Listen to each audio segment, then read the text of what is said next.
I don't know if you've noticed this, but something feels off about this generation of PlayStation. Not bad necessarily, just off. Don't get me wrong, Sony is still creating some of the most technically impressive, visually stunning, and emotionally rich games in the industry. But there's a problem, something subtle, something that lingers every time you finish one of their biggest releases lately.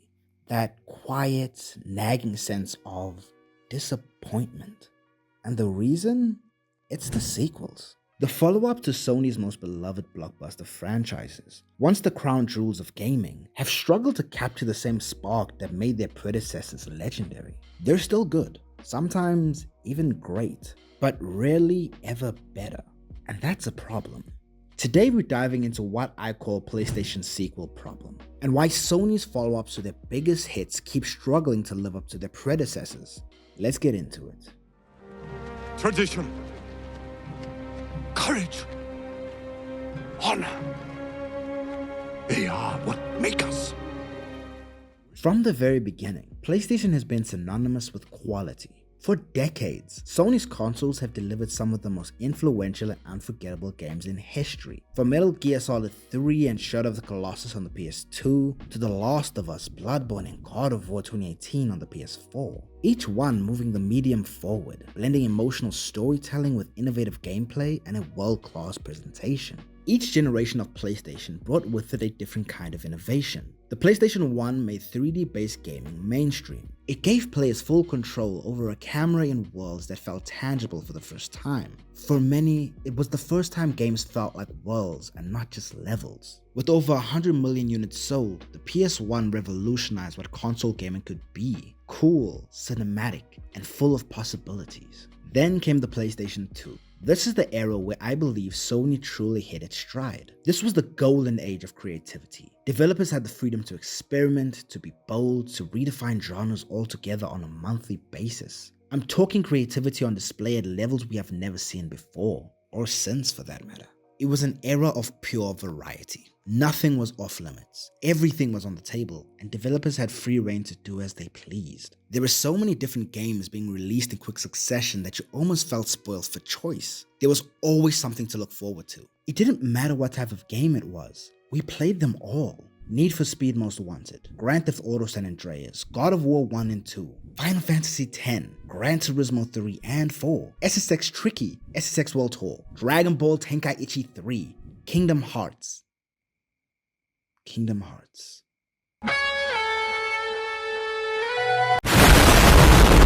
God, I love that game. Tekken 5, Metal Gear Solid 3, and the list goes on and on. Every week, it felt like there was always something new and exciting to play. No generation since has quite matched that sense of limitless possibility. It's no wonder the PS2 still remains the best-selling console of all time. With over 160 million units sold, it's earned that legacy. Then came the PlayStation 3. This is the era where I believe PlayStation struggled the most during its early life cycle. At launch, the PS3 carried a jaw-dropping price tag of $600. To put that into perspective, the Xbox 360 had already launched at $400, and the Nintendo Wii was selling for just $250. That massive price difference immediately turned away the casual gaming audience, making the console feel out of reach for many. But the cost alone wasn't the only obstacle they faced. The PS3 was without question the most technically advanced console of its generation, but that complexity came at a price. Developers found it notoriously difficult to work with, and as a result, many games launched poorly optimized. Early PS3 titles often ran worse than their Xbox 360 counterparts, leaving players frustrated and hesitant to invest in the console. And to make matters worse, Sony was playing catch-up. The Xbox 360 had already spent an entire year on the market, establishing its audience and building momentum before the PS3 even hit store shelves. By the time Sony arrived, it was battling not just high prices and technical challenges, but an entrenched competitor with a head start. All of these factors combined to create a rocky launch, one that made the PS3's early years feel like an uphill battle in the truest sense of the word. The PlayStation 3 may have stumbled out of the gate, but it came back swinging in spectacular fashion. Over time, it delivered some of the most unforgettable exclusives in gaming history. We're talking about God of War 3, The Last of Us, Uncharted 1 through 3, Infamous 1 and 2, Gran Turismo 5, Demon's Souls, Metal Gear Solid 4, and Killzone 2, just to name a few.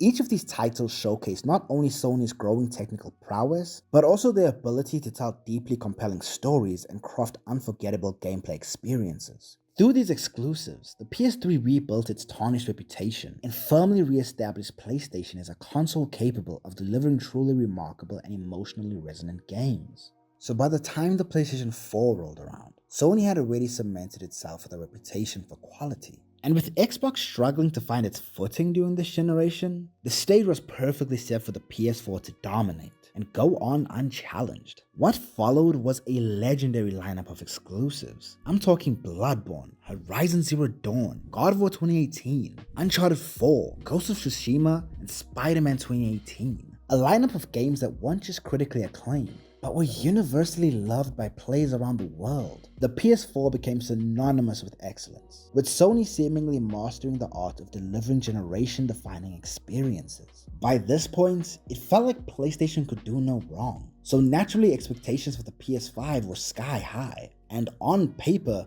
Sony hasn't missed a beat. They've delivered highly anticipated sequels to nearly all of their biggest franchises, along with technically impressive new IPs like Stellar Blade. Yet despite all of the success, something feels off. There's a growing sentiment among players that this generation lacks the same spark. That many of these sequels feel safe, overly familiar, or strangely hollow, and nowhere is that more apparent than in PlayStation's biggest recent releases. Which begs the question, where did everything go wrong? Let's start with Spider-Man 2.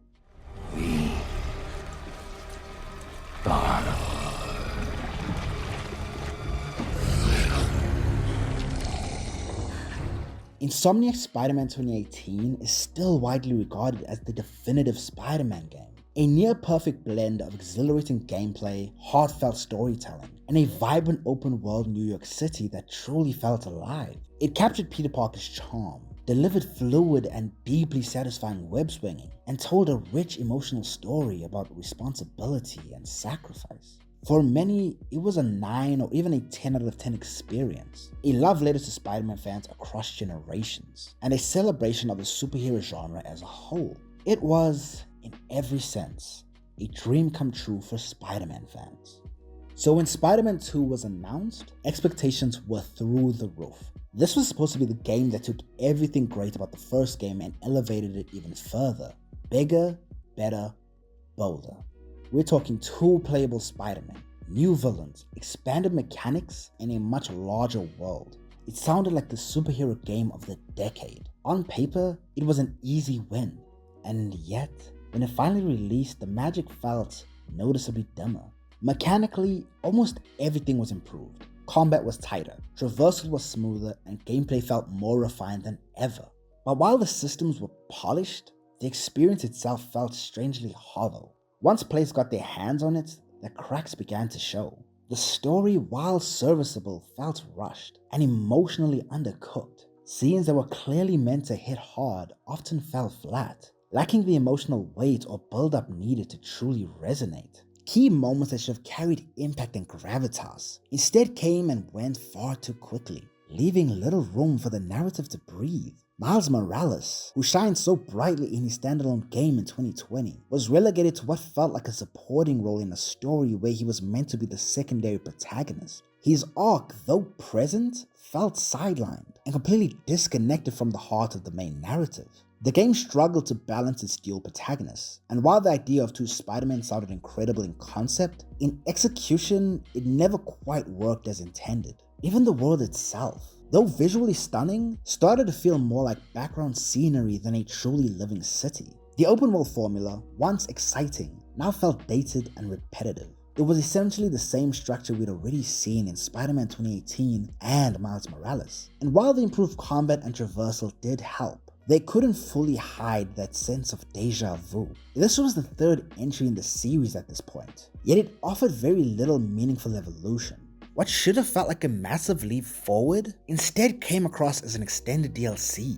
Familiar, polished, but ultimately safe, predictable. It wasn't a bad game, far from it. Spider-Man 2 is still a solid 7 out of 10 experience, but it wasn't the groundbreaking sequel fans were hoping for. It was good, just not satisfying, and certainly not the next level 9 or 10 out of 10 experience that everyone expected. And look, I just want to point something out. I called this. I made a video back in November of 2023, barely a month after the game launched, saying exactly this. People were saying I was hating, that I'm complaining for no reason, but now everyone's starting to see what I saw all those years ago. Funny how things work out. No vision. Next up is God of War Ragnarok. I don't have all my soul bits. The blessing wouldn't mean squat. It is the nature of a thing that matters, not its form.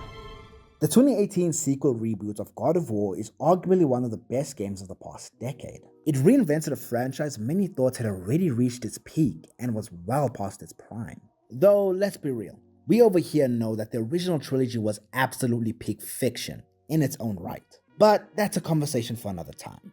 The 2018 game took Kratos, the character most known for and once defined by rage and vengeance, and placed him in a story deeply rooted in fatherhood, grief, and redemption. It paired those emotional themes with brutal, weighty combat and a seamless cinematic presentation. Now, let me be clear.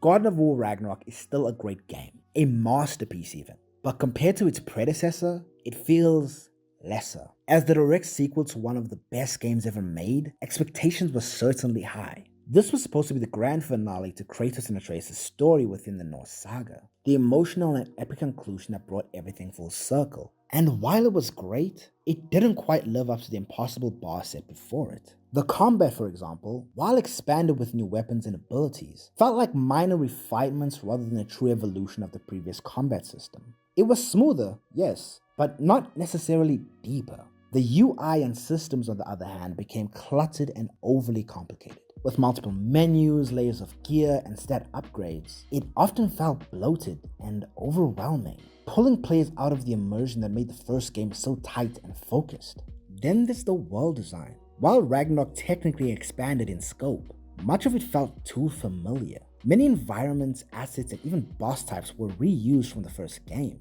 To be fair, asset reuse isn't inherently bad. It's a practical part of modern game development, especially on projects this massive. But in this case, it made the 9 realms feel less fresh, less surprising.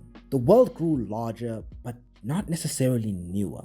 Where Ragnarok struggles the most, though, is in its story structure. Originally, the Norse saga was planned as a trilogy. With a setup like this, it gives the narrative time to breathe, build tension, and explore its characters naturally. But midway through development, that plan changed. The team decided to condense the story into 2 games instead of 3, and that decision had real consequences. The prophecies say Fimbulwinter leads to Ragnarok. War is coming. Whether the Norse saga was going to be a trilogy or just 2 games was something we debated a lot. There were obviously pros and cons for either approach. So we waited for Cory Barlog to weigh in, and he did, and he said, let's do it in 2. The consequence to that is, how do you wrap up this story in 1 game and do Ragnarok justice? How do we lead up to that and then have a big moment at the end of the game and wrap up all those loose threads? That's the neat thing. You don't. Ragnarok often feels like it's trying to do too much. Too many characters, too many subplots, and not enough time to let any of them fully develop. The pacing suffers, as if 2 games worth of content were compressed into 1.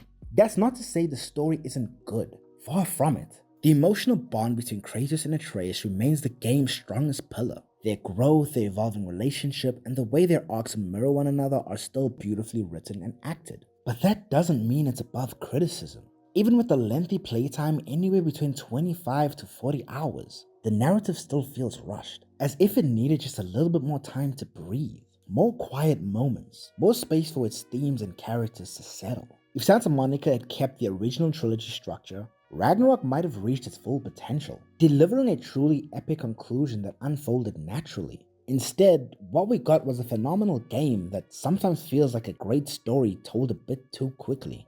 But hey, hindsight is 2020. It's still a 9 out of 10 in most people's eyes, especially mine. But when you follow a near perfect 10, the cracks become much harder to ignore. Now, let's talk about Horizon. I'm running out of time, Elizabeth. The land is dying.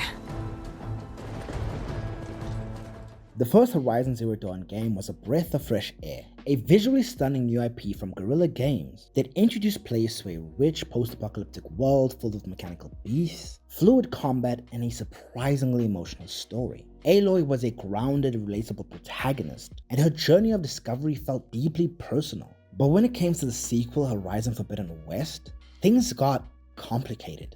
On the surface, it's a massive upgrade. Bigger in scale, with more machines to fight, more weapons to master, and an even more diverse, breathtaking world to explore. Yet as many players quickly realized, bigger doesn't always mean better. Aloy herself felt different this time around.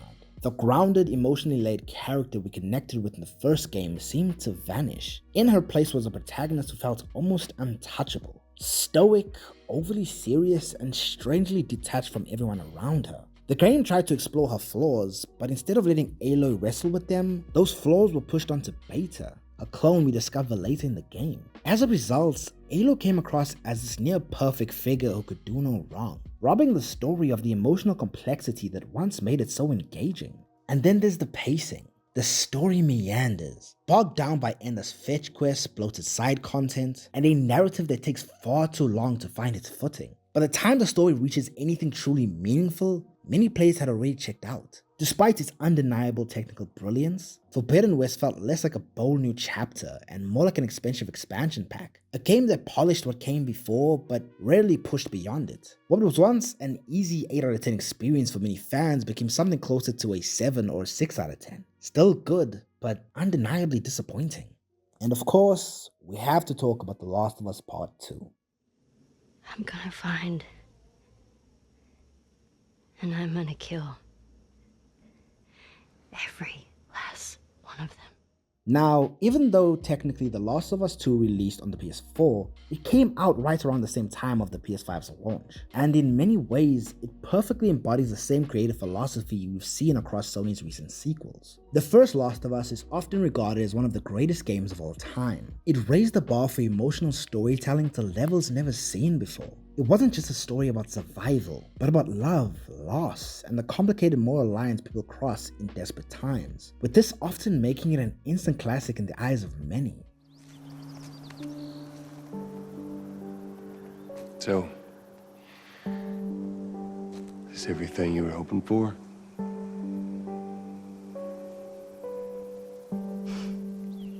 It's got its ups and downs, but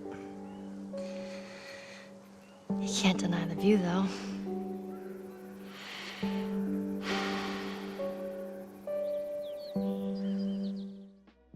So naturally, when The Last of Us Part 2 was announced, expectations were once again through the roof. People weren't just hoping for a great sequel, they were expecting another generation-defining masterpiece. And that's part of why the eventual backlash was so intense. At this point, I think it's fair to say that The Last of Us Part 2 was a mess. Not in terms of technical quality, but in storytelling execution. The pacing felt erratic, the structure disjointed, and the constant interruptions from flashbacks often killing the momentum of the main narrative. Then came the infamous mid-game twist. The decision to force players to switch perspectives from Ellie to Abby, the very character who brutally murdered one of the most beloved figures in gaming history. It was a bold choice, I'll give them that. But for many players, it simply didn't land. Naughty Dog seemed to forget that players bring their own personal emotions and biases into whatever game they're playing, and they underestimated how much emotional investment players had in Joel, and how difficult it would be to ask him to empathize with his killer just hours after witnessing his death. Ellie's character arc in The Last of Us Part 2 also drew heavy criticism. The wisecracking, foul-mouthed, endlessly curious girl who always managed to make the world feel a little brighter, the one who brought energy, humor, and personality into every room she walked into, felt noticeably absent this time around. In the first game, Ellie was the hopeful, determined force of light who could bring warmth into even the bleakest moments, someone who persevered no matter how cruel or unforgiving the world became. But in the sequel, that version of Ellie felt almost unrecognizable. Instead of that resilient spark, we were met with a version of Ellie consumed entirely by vengeance and rage. While it makes sense that grief would harden her after everything she's lost, the transformation felt so extreme that it seemed to strip away the very essence of who Ellie was. The compassion, humor, and humanity that once defined her appeared overshadowed, even replaced by anger, leaving many players feeling as though the core of her character had been lost in the process. Now, to be fair, Part 2 still had moments of brilliance, visually stunning sequences, tight and satisfying gameplay, and flashes of emotional depth that were well acted. But its story suffered from poor direction and uneven execution. And unfortunately, with story-based games, if the story isn't good, the game isn't good. By the end, many players didn't feel catharsis. They felt drained, conflicted, and in some cases, outright betrayed. What was once a 10 out of 10 masterpiece in Part 1 had for many players fallen to a divisive and frustrating 6 out of 10, or even 4 out of 10 in Part 2.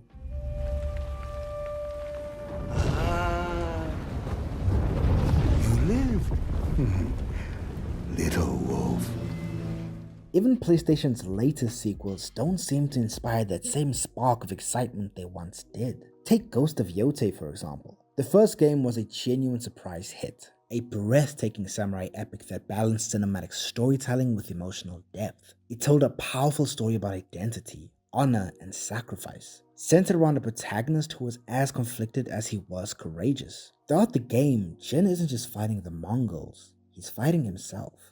Every step he takes down the path of the ghost pulls him further away from the ideals he was raised to uphold. His battle between honor and survival becomes the true heart of the story, and every victory feels bittersweet, a triumph paid for with pieces of his own identity. By the time the war ends, Jin has saved Tsushima, but at the cost of his family, his honor, and his place in the world. The sequel, on the other hand, looks great and plays just as smoothly. It checks all the right boxes: polished visuals, refined combat, and a bigger world. But it doesn't feel revolutionary. It feels like more of the same. The story leans heavily on a familiar revenge narrative that's been done to death in samurai media. And while the gameplay remains enjoyable, the overall experience lacks the emotional weight and freshness of the first game. The open world, while beautiful, becomes repetitive far too quickly. Once again, we're seeing a pattern of sequels that are solid on paper, but ultimately fail to surpass the magic of its predecessor. Doesn't mean it's bad, it's just not as good. Who I was is not who you be. We must be better.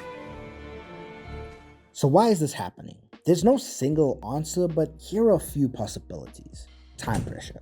Game development has never been more demanding or more expensive. Studios face immense pressure from investors to release sequels on tight deadlines, leaving less time for developers to truly innovate on their titles. Leadership challenges. Some studios simply lose sight of what made the original game so special. In an effort to capture that magic once again, they overcorrect, play it too safe, or lose sight of the original magic that made the game feel special in the first place. Impossible expectations. There's also something to be said about us the players putting these impossible to meet expectations on games. When a game achieves perfection, how can its sequel ever truly live up to that? Our expectations can make even a great game feel disappointing, because anything less than perfection feels like a failure. The higher the bar, the harder it is to clear. Deja vu. Perhaps the most important thing that's affecting PlayStation right now is the fact that Sony's formula is starting to feel stale. Third-person narrative-driven cinematic adventure games. Beautiful, emotional, polished, but increasingly predictable.